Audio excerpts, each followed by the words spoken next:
बहुत समय पहले उज्जैन के राजा विक्रमादित्य अपने न्याय और पराक्रम के लिए प्रसिद्ध थे।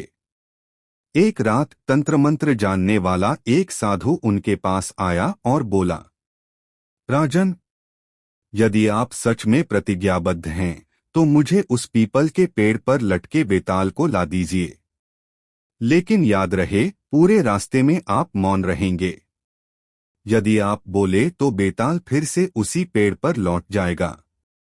राजा विक्रम ने वचन दिया और शव पर बैठे बेताल को अपने कंधे पर उठाकर चलने लगे।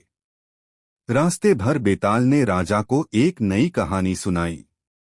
बेताल की कहानी। एक नगर में धनी सेठ माधव रहता था। उसके दो पुत्र थे, रामलाल और श्यामलाल। दोनों ही परिश्रमी थे, परंतु श्यामलाल में धन का लोभ कुछ अधिक था। समय बीता और माधव की मृत्यु हो गई।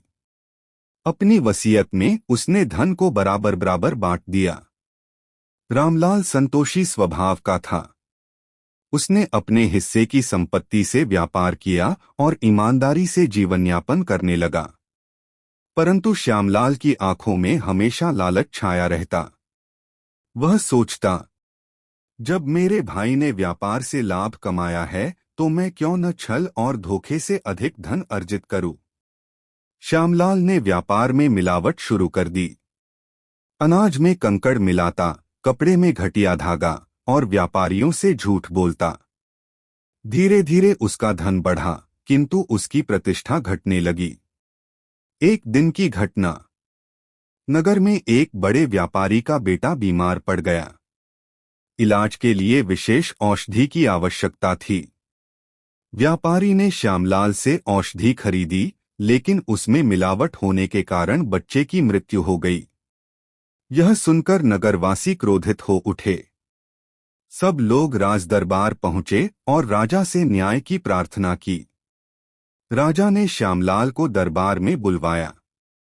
रामलाल ने भी दरबार में आकर कहा, महाराज, मैं अपने भाई का अपराध जानता हूं। वह लोभ से अंधा हो चुका है। कृपया इसे उचित दंड दीजिए ताकि नगर में और कोई छल न करे। राजा ने कठोर दंड सुनाया और श्यामलाल की सारी संपत्ति जब्त कर ली। बेताल का प्रश्न। इतना कहकर बेताल विक्रम से बोला, राजन, बताइए, इस घटना में सबसे बड़ा अपराधी कौन है? श्यामलाल जिसने लोभ किया या रामलाल जिसने अपने भाई को बचाने का प्रयास नहीं किया? राजा विक्रम का उत्तर। राजा ने गंभीर स्वर में कहा, सबसे बड़ा अपराधी श्यामलाल ही है। लोभ ने उसकी आंखों पर पर्दा डाल दिया। वह जानता था कि उसका लालच दूसरों की जान ले सकता है, फिर भी उसने छल किया। जहां तक रामलाल का प्रश्न है, उसने समाज के प्रति धर्म निभाया।